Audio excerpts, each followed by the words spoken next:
സിന്ധു നദീജല കരാർ ഇന്ത്യ റദ്ദാക്കിയതിനെ ഇനിയും പാകിസ്ഥാൻ അംഗീകരിച്ചിട്ടില്ല. അല്ലെങ്കിൽ അതിലൊരു തീരുമാനമാവണം, ഒരു പരിഹാരം വേണം എന്ന നിലപാടിൽ തന്നെയാണ് അവർ തുടരുന്നത്. 2 തവണ ഇന്ത്യക്ക് കത്ത് നൽകിയിരുന്നു. ഇന്ത്യ അത് മൈൻഡ് ചെയ്തിട്ടില്ല. ഇപ്പോഴിതാ 3-ാം തവണയും പാകിസ്ഥാൻ സിന്ധു നദീജല കരാർ സംബന്ധിച്ച് ഇന്ത്യക്ക് ഒരു കത്ത് അയച്ചിരിക്കുന്നു. ഈ 3-ാമത്തെ പാകിസ്ഥാന്റെ ഒരു കത്തിലും എന്തായിരിക്കും ഇന്ത്യ എടുക്കാൻ പോകുന്ന ഒരു നിലപാട്? നിലപാട് എന്തായിരിക്കും എന്ന് ചോദിച്ചാൽ നിലപാടിന് വ്യത്യാസം വരാൻ സാധ്യതയില്ല. കേന്ദ്ര ജലശക്തി ബോർഡിനാണ് ഇപ്പം കത്ത് കൊടുത്തിരിക്കുന്നത്. കാരണം ഏത് തരം ചർച്ചയ്ക്കും തയ്യാറാണ്. നിങ്ങൾ പറയുന്ന കാര്യങ്ങളിലെ നിങ്ങളുടെ ആശങ്കകൾ പരിഹരിക്കാം. സിന്ധു നദീജല കരാർ പുനഃപരിശോധിക്കണം എന്ന് പറഞ്ഞുകൊണ്ട് വീണ്ടും 2 കത്ത് നമ്മൾ നിരുപാധികം തള്ളിക്കളഞ്ഞാണ്. 3-മതൊരു കത്ത് കൊടുത്തു. അന്ന് പ്രധാനമന്ത്രി പറഞ്ഞത് എനിക്ക് തോന്നുന്നു നമുക്ക് POK വെച്ച് സംസാരിക്കാമെന്നാ പറഞ്ഞത്. അപ്പൊ ഇതിനകത്ത് ഇപ്പൊ ഒരു വലിയ പ്രശ്നമുണ്ട്. നമ്മള് ഈ ഇതിനു മുമ്പിരുന്ന ഭരണാധികാരികളിൽ നിന്ന് വ്യത്യസ്തമായിട്ട് ഇന്ത്യയുടെ ഭരണാധികാരിയായിട്ടുള്ള നരേന്ദ്രമോദിക്ക് ഒരു കാര്യം തീരുമാനിക്കുന്ന വെച്ചാൽ അതിന് ബദൽ ഒരു കാര്യം ഓപ്പറേറ്റ് ചെയ്യുന്നതിനും അതിനകത്ത് ഉള്ള പ്രശ്നങ്ങൾ വളരെ കൃത്യമായിട്ട് കൊണ്ടു നടക്കുന്നതിനും പരിഹരിക്കുന്നതിനും ഒക്കെ അറിയാൻ പറ്റുന്ന ഒരു നേതാവായിട്ട് നമുക്ക് കാണാൻ പറ്റും. ഭരണാധികാരി വലിയ പ്രഗത്ഭനാണ് അത്. ഇപ്പം സിന്ധുവിന്ന് പഞ്ചാബിലേക്ക് ഒഴുകിപ്പോയ ജലം ഡൽഹി കൊണ്ടുവരാൻ പുള്ളി തീരുമാനിച്ചിരിക്കുന്നത്. ഇത് പാകിസ്ഥാൻ അറിഞ്ഞിരിക്കുകയാണ്. ഇപ്പൊ ബദാൽ നദി എന്ന് പറയുന്ന നദിയിൽ നിന്ന് ഇതിന്റെ ഒരു റൂട്ട് അല്ലെങ്കിൽ ഇപ്പൊ അതിന് വന്നേക്കുന്ന പ്രോജക്റ്റ് എന്ന് പറഞ്ഞാൽ രാജസ്ഥാനിലെ ഗംഗാനർ അവിടെ നിന്ന് പഞ്ചാബ്, ഹരിയാന, ഡൽഹി തുടങ്ങിയ സംസ്ഥാനങ്ങളിലേക്ക് എത്തിക്കും എന്നാണ് ഇപ്പൊ പറഞ്ഞിരിക്കുന്നത്. അതായത് അവിടെ നിന്ന് ഈ തടഞ്ഞു വെക്കുന്ന ജലം നമുക്ക് തടഞ്ഞു വെക്കുന്നതിന് ഒരു പരിധി ഉണ്ടല്ലോ. കാരണം ജലം എത്ര നാൾ തടഞ്ഞു വെക്കാൻ പറ്റും? ഒരു പരിധിക്കപ്പുറം തടഞ്ഞു വെച്ചാൽ അതിന്റെ ശക്തിയിൽ ആ ജലം പൊട്ടി പോകും. അപ്പം ആ ജലം മറ്റൊരു സ്ഥലത്തേക്ക് മാറ്റി ഒഴുക്കണം. അതായത് ഇപ്പം ജലം ഒഴുകുന്നത് ഒരുപക്ഷെ പാകിസ്ഥാനിൽ കൂടെ ആകുന്നത് കൊണ്ടാണ് സിന്ധ് പഞ്ചാബ് പ്രവിശ്യയിൽ ജലം കിട്ടുന്നതും പാകിസ്ഥാനിലെ പ്രധാനപ്പെട്ട പ്രവിശ്യയായിട്ടുള്ള പഞ്ചാബ് സിന്ധ് പ്രവിശ്യയിലെ 80% വരുന്ന ആൾക്കാരുടെ കുടിവെള്ളവും അവിടുത്തെ കൃഷിക്കും വേണ്ട വിധത്തിൽ ഉപയോഗിക്കാൻ സാധിക്കുന്നതും ആ പ്രദേശം സമ്പുഷ്ടമായിരിക്കുന്നതിന് കാരണം. അപ്പം അത്ര വലിപ്പത്തിലുള്ള വെള്ളം, എല്ലാ ദിവസവും ഒഴുകിക്കൊണ്ടിരിക്കുന്ന വെള്ളം, ഈ വെള്ളം തിരിച്ചു വിട്ടില്ലെങ്കിൽ ആ വെള്ളം എത്ര തടഞ്ഞു നിർത്താൻ പറ്റും? എത്ര നാൾ തടഞ്ഞു നിർത്താൻ പറ്റും? ഡാം കെട്ടി നിർത്താം. ഡാം കെട്ടി നിർത്തിയാൽ തന്നെയും അതിനകത്ത് നിന്ന് വെള്ളം പുറത്തോട്ട് കൊണ്ടുവന്ന് ഹൈഡ്രോ ഇലക്ട്രിക്കൽ പ്രോജക്റ്റ് ഉൾപ്പെടെയുള്ള പ്രോജക്റ്റുകൾ നടപ്പാക്കിയാൽ തന്നെ വീണ്ടും ആ വെള്ളം താപ്പോട്ട് ഒഴുകി പോണ്ടേ? ആ വെള്ളം ഒഴുകുന്നതിന് വേണ്ടി കൃത്യമായിട്ടുള്ള ഒരു വഴി ഉണ്ടാക്കി കൊടുത്തില്ലെങ്കിൽ ആ വെള്ളം സ്വാഭാവികമായിട്ടും അതിന് ഇഷ്ടമുള്ളിടത്തോട് ഒഴുകിപ്പോകും. ഇപ്പോഴത്തെ സാഹചര്യത്തിൽ ഇഷ്ടമുള്ളിടത്തോട് ഒഴുകിപ്പോകുന്ന ഒരവസ്ഥ എന്ന് പറഞ്ഞാൽ പഞ്ചാബിൽ കൂടെ തന്നെ ഒഴുകും. അപ്പം അവിടെ നിന്ന് കനാൽ ഉപയോഗിച്ച് ആ കനാലിൽ കൂടി ഈ പറയുന്ന സംസ്ഥാനങ്ങൾ എല്ലാം കൂടെ ഡൽഹിയിൽ എത്തിക്കുന്നതിന് വേണ്ടിയാണ് ഇപ്പൊ ശ്രമിച്ചുകൊണ്ട്. രാജസ്ഥാനിൽ കൂടെ വരും, അല്ലെങ്കിൽ പഞ്ചാബിൽ കൂടെ വരും, അത് ഡൽഹിയിൽ വരെ എത്തും. അപ്പം ഇതുകൊണ്ട് ഈ ഒരു യുദ്ധം കൊണ്ട് നമ്മൾക്ക് ഒരു രാജ്യത്തെ ഇല്ലായ്മ ചെയ്യുന്നതിന് വേണ്ടിയും നമ്മുടെ രാജ്യത്തിനകത്ത് ജല ദൗർബല്യം ഉണ്ടെങ്കിൽ അത് പരിഹരിക്കുന്നതിന് വേണ്ടി കഴിയുന്ന ഒരവസ്ഥയുണ്ട്. കാരണം ഇപ്പം ഇത്തരത്തിലുള്ള ഒരു കരാർ പണ്ടത്തെ ഒരു ഇന്ത്യയുടെ ചിത്രത്തിലല്ല ഇന്ന് ഇന്ത്യ മഹാരാജ്യം നിൽക്കുന്നത്. കാരണം ഇത് എപ്പോഴേ വിദേശ രാജ്യങ്ങൾ ഇതിനകത്ത് ഇടപെട്ടേനെ. അമേരിക്ക ഇടപെട്ടേനെ, അല്ലെങ്കിൽ UN ഇടപെട്ടേനും, ഈ പറയുന്ന IMF ഇടപെട്ടേനും, എല്ലാരും ഇടപെട്ടേനെ. കാരണം പണ്ടത്തെ ഇന്ത്യ ആയിരുന്നെങ്കിൽ ചേരിചേരാ നയത്തിന്റെ ഇന്ത്യ, ആ ബല്ലോന്റെയും കാര്യം കൊണ്ട് ഇന്ത്യ ഭരിക്കുന്ന ഇന്ത്യ, അത്തരത്തിലൊരു ഇന്ത്യ, ഗാന്ധിജിയുടെ ഇന്ത്യ എന്നൊക്കെ പറഞ്ഞിട്ടൊരു ഇന്ത്യ ഉണ്ടായിരുന്നില്ലേ?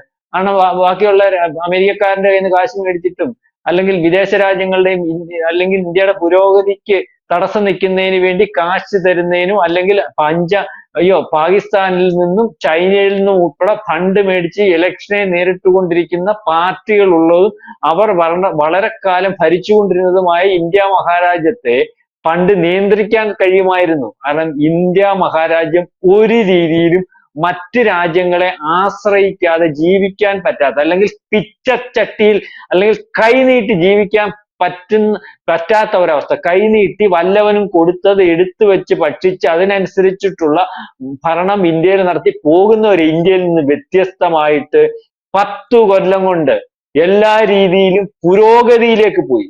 അതായത് ഇന്ത്യയെ ആശ്രയിക്കാതെ ലോകത്ത് ഒരു രാജ്യത്തിനും അവരുടെ എക്കണോമിക്കൽ ഗ്രോത്തിനെ കൊണ്ടെത്തിക്കാൻ കഴിയാതെ, അല്ലെങ്കിൽ നമ്മളെ ഡിപ്പെൻഡ് ചെയ്യാതെ അവരുടെ ഒരു രാജ്യത്തിന്റെയും ക്രയവിക്രയങ്ങൾ നടക്കാത്ത ഒരവസ്ഥ, അല്ലെങ്കിൽ നമ്മളെ ഡിപ്പെൻഡ് ചെയ്താൽ മാത്രം കൂടുതൽ വലിപ്പത്തിലേക്ക് വളരാൻ അമേരിക്ക ഉൾപ്പെടെ രാജ്യത്തിന് സാധിക്കുന്ന ഒരവസ്ഥ, വലിയ വിപണി, മാനുഫാക്ചറിങ് ഏറ്റവും കൂടുതലുള്ള, കയറ്റുമതി ഇറക്കുമതി ഏറ്റവും കൂടുതലുള്ള, എല്ലാ രീതിയിലും പുരോഗതി, അതായത് ആഗോളതലത്തിൽ വളർന്നുകൊണ്ടിരിക്കുന്ന ഇന്ത്യ ഇപ്പൊ തന്നെ ലോകത്തിലെ 4ാം ശക്തി സാമ്പത്തികമായിട്ട്, അല്ലെങ്കിൽ സൈനിക ശക്തിയിൽ ലോകത്തിൽ 4ാമതെന്ന് പറയുമ്പോൾ ഇപ്പൊ ആൾക്കാർക്ക് സംശയമായി തുടങ്ങി, 4ാമതാണോ 3ാമതാണോ 2ാമതാണോ, ഇപ്പൊ എല്ലാ രീതിയിലും ഭയങ്കരമായിട്ട്. അപ്പൊ ഇന്ത്യയോട് പറഞ്ഞാൽ ഇന്ത്യ കേൾക്കണമെന്നില്ല.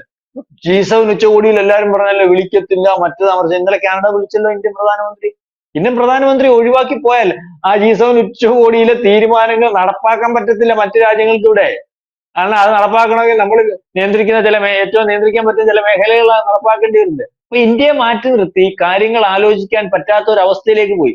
അതുകൊണ്ട് തന്നെ ആരുടെ അടുത്തും ചൈന അടുത്ത് ചെന്നിട്ട് പറഞ്ഞ് വെള്ളത്തിന്റെ കാര്യം ശരിയാക്കണമെന്ന് പറഞ്ഞാൽ നടക്കുമോ? ചൈന എന്നിട്ട് കഴിഞ്ഞ ദിവസം അവിടുത്തെ ഒരു എഴുത്തുകാരനെ കൊണ്ട് നമുക്ക് പറയിച്ചു, ഞങ്ങൾ ആ ബ്രഹ്മപുത്രയുടെ ഒഴുക്കെ ഞങ്ങൾ നിയന്ത്രിക്കും, ഞങ്ങളുടെ കുഞ്ഞിന്നാ വരുന്നത്. അന്നേരം നമ്മൾ മറുപടി കൊടുത്തു. പ്രധാനമന്ത്രിയല്ല കൊടുത്തത്, നമ്മുടെ ആസാം മുഖ്യമന്ത്രിയാ കൊടുത്തത്, ഹേമന്ത് ബിശ്വ ശർമ്മയാ മറുപടി കൊടുത്തത്. അപ്പം ഒരു രീതിയിലും ഈ കാര്യത്തിനകത്ത് തീരുമാനം മറ്റൊരാളെ കൊണ്ട് എടുപ്പിക്കാൻ അവർക്ക് സാധിക്കത്തില്ല. കാരണം ഇതുവരെ പല യുദ്ധങ്ങൾ നടന്നു, പല ഭീകരാക്രമണങ്ങൾ നടത്തും, നിരന്തരം നമ്മളെ വെല്ലുവിളിച്ചുകൊണ്ടിരുന്നു, അണുവായുധം ഇടുമെന്ന് പറഞ്ഞു. എല്ലാ രീതിയിലുമുള്ള ഭീഷണികളെ മൈൻഡ് ചെയ്യാതെ ഇതൊന്നും നമ്മൾക്ക് വിഷയമല്ലെന്ന് കാണിച്ചു കൊടുത്തിട്ട് വെടിനിർത്തൽ ആവശ്യപ്പെട്ടു, വെടിനിർത്തി. അതിനുശേഷം പറഞ്ഞു ഞങ്ങൾ ഏറ്റെടുത്ത ഈ കരാറുകൾ, അല്ലെങ്കിൽ നമ്മൾ നിർത്തലാക്കിയ നയതന്ത്ര ബന്ധങ്ങൾ, അല്ലെങ്കിൽ സിന്ധു നദീജല കരാർ ഉൾപ്പെടെയുള്ളത് പുനഃസ്ഥാപിക്കാൻ സാധ്യമല്ല, ചർച്ച ചെയ്യാൻ സാധ്യമല്ല. അതിനകത്ത് യാതൊരു രീതിയിലും പാകിസ്ഥാൻ ഇപ്പോൾ നടത്തിക്കൊണ്ടു പോകുന്ന ഭീകരവാദത്തെ, ടെററിസത്തെ അല്ലെങ്കിൽ പ്രൊമോട്ട് ചെയ്യുന്ന പാകിസ്ഥാനെ ഒരിക്കലും ഇനി ചർച്ചയിലൂടെ മറ്റു രീതിയിലുള്ളയും അല്ലെങ്കിൽ ഒരു കാര്യത്തിലും സഹായിക്കുന്ന ഒരു അവസ്ഥയിൽ. മാത്രമല്ല പാകിസ്ഥാനെ നമുക്കറിയാം, പാകിസ്ഥാനെ ചിലരൊക്കെ വളരെ കൃത്യമായിട്ട് ഉപയോഗിക്കുന്നുണ്ടല്ലോ. ഈ ടെററിസം ഒക്കെ ഇപ്പൊ തന്നെ ആയാലും ഇപ്പൊ തന്നെ ട്രംപ് അവിടെ അവന്റെ മോനെയും മോളെയും കൊണ്ട് അവിടെ കച്ചവടം നടത്തുവോ, എന്നിട്ട് അവിടെ സഹായം ചെയ്തുകൊണ്ടിരിക്കുക. അപ്പൊ ഇവന്മാർക്കെല്ലാം പാകിസ്ഥാനെ വേണം. അല്ലെങ്കിൽ യുദ്ധകാലത്ത് മുതൽ നമ്മൾ കഴിഞ്ഞ ദിവസങ്ങളിൽ കേട്ട വാർത്ത ശരിയാണെങ്കിൽ അവിടെ അണുവായുധം സ്ഥാപിക്കുന്നതിന്, അല്ലെങ്കിൽ അവിടുത്തെ അണുവായുധത്തിന് കാരണക്കാരൻ ഈ ചൈനയല്ല അമേരിക്ക എന്നൊക്കെയുള്ള രീതിയിൽ, ചൈന അമേരിക്ക എല്ലാം. അപ്പൊ ഇവനെ വെച്ചിട്ട് നമ്മളെ ഇല്ലായ്മ ചെയ്യാൻ വേണ്ടി ശ്രമിക്കുക, നമ്മുടെ തോളെ തട്ടി എന്തുകൊണ്ട് ഒച്ചേട്ടാൻ ചോദിക്കുന്ന രീതിയിലുള്ള ഒരു സംവിധാനമായിരുന്നു നടന്നുകൊണ്ടിരുന്നത്. അപ്പൊ ഇപ്പൊ നമ്മൾ ആ സംവിധാനമൊക്കെ തിരിച്ചറിഞ്ഞിട്ട് നമ്മുടെ ശത്രുവിനെ നമ്മൾ തീർത്തോളാം, വേറെ ഒരുത്തന്റെയും വേണ്ട. ഈ യുദ്ധത്തിനകത്തൊന്നും ഒറ്റയാനായിരുന്നല്ലോ, വേറെ ആരുടെയും സഹായം ഒന്നും വേണ്ട, തീരുമാനം ഞങ്ങൾ എടുത്തോളാം, ഞങ്ങളുടെ തീരുമാനം ഞങ്ങൾ എടുക്കും.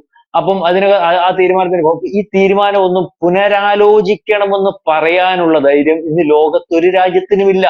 അതുകൊണ്ട് തന്നെയാണ് സിന്ധു നദീജല കരാറിന് ശേഷം ആരോട് പോയി സംസാരിക്കണമെന്ന് പറഞ്ഞപ്പോഴും ആരും സംസാരിക്കാത്ത ഒരവസ്ഥ. ചൈന മാത്രം അവിടെ നിന്ന് ചെറിയ കാര്യം പറയുന്നു, തുർക്കി ചെറിയ കാര്യം പറയുന്നു, വേറെ ഇവരൊക്കെ പറഞ്ഞാൽ ആര് കേൾക്കാൻ?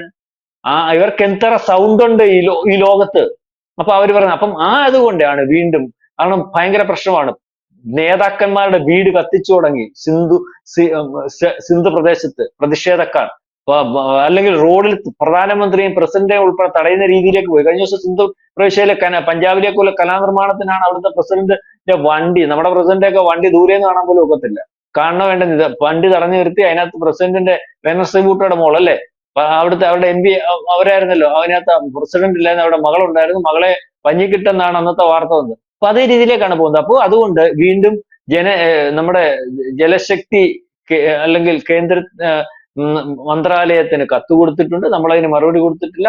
നമ്മളുടെ നിലപാടിനകത്ത് വ്യത്യാസമൊന്നും വരാൻ സാധ്യതയില്ല. കാരണം ഇന്ത്യയുടെ കൂട്ടമുള്ള വലിപ്പത്തിലുള്ള പ്രധാനമന്ത്രി പാകിസ്ഥാൻ പ്രധാനമന്ത്രിയായിട്ട് സംസാരിക്കാൻ പോലും തയ്യാറാവുന്ന ഒരു അവസ്ഥയില്ല. കാരണം അത്രയ്ക്ക് അവജ്ഞയോടുകൂടി കാണുന്ന ഒരു രീതിയാണ്. അവർക്ക് ലോകത്ത് എങ്ങും ചെന്ന് അവതരിപ്പിച്ച് ഈ ഒരു വിഷയത്തിൽ പ്രധാനമന്ത്രിയോടോ നരേന്ദ്രമോദിയോടോ സംസാരിക്കാൻ ലോക നേതാക്കന്മാരൊന്നും തയ്യാറാവുന്ന ഒരു അവസ്ഥയിൽ. കാരണം നേരത്തെ പണ്ട് നമ്മുടെ ഒരു സർജിക്കൽ സ്ട്രൈക്കിന്റെ ഭാഗമായിട്ട് അന്ന് പാകിസ്ഥാൻ വിളിച്ചിട്ട് രാത്രിയിൽ വിളിച്ച കഴിഞ്ഞ ഇലക്ഷൻ ട്രംപ് പറഞ്ഞു കേട്ടില്ലേ, ഇന്ത്യയുടെ ഒരു വിഷയത്തിൽ ഞാൻ ഇന്ത്യൻ പ്രധാനമന്ത്രിയെ വിളിച്ചപ്പോൾ അതുവരെ കണ്ട മുഖമല്ല കാണുന്നത്. അത് ഇതുപോലുള്ള വിഷയത്തിനകത്ത് യാതൊരു കോംപ്രമൈസും ചെയ്തു കൊടുക്കുന്ന, അല്ലെങ്കിൽ അത്തരത്തിൽ സൗഹൃദം സ്ഥാപിക്കുന്ന ഒരു പ്രധാനമന്ത്രി, ഇന്ത്യക്ക് 1% കോട്ടമുണ്ടാക്കി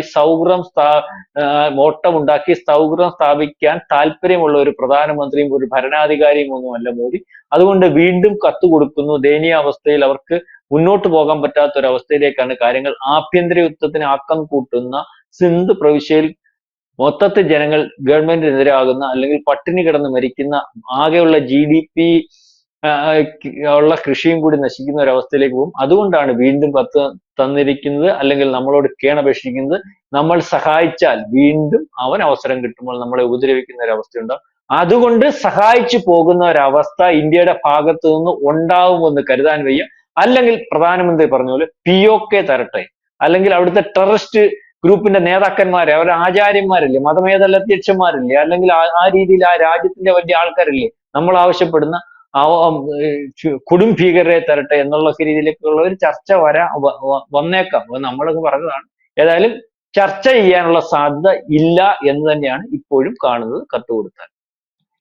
എന്തായാലും സിന്ധു നദീജല കരാർ സംബന്ധിച്ച് വീണ്ടും ഒരു ചർച്ച വേണമെന്ന തരത്തിൽ പാകിസ്ഥാൻ മൂന്നാമതൊരു കത്ത് കൂടി ഇന്ത്യക്ക് നൽകുമ്പോൾ ഇന്ത്യ പഴയ നിലപാട് തന്നെ തുടരാനാണ് സാധ്യത. ടെററിസത്തെ പൂർണ്ണമായും എന്ന് പാകിസ്ഥാൻ തുടച്ചു നീക്കുന്നു അന്ന് മാത്രമാണ് പാകിസ്ഥാനുമായി സിന്ധു നദീജല കരാറിന്റെ കാര്യത്തിൽ ഒരു ചർച്ചയുണ്ടാവുക എന്നത് പ്രധാനമന്ത്രി നരേന്ദ്രമോദി തന്നെ നേരത്തെ വ്യക്തമാക്കിയതാണ്. അതേ നിലപാട് തന്നെ തുടരാനാണ് ഇവിടെയും സാധ്യത. വ്യക്തമാണ്. Thank you Prashanth sir. കൂടുതൽ വാർത്തകളും വിശേഷങ്ങളും നിങ്ങളിലേക്ക് എത്താൻ ABC മലയാളം സബ്സ്ക്രൈബ് ചെയ്യുക, ബെൽ ബട്ടണും അമർത്തുക.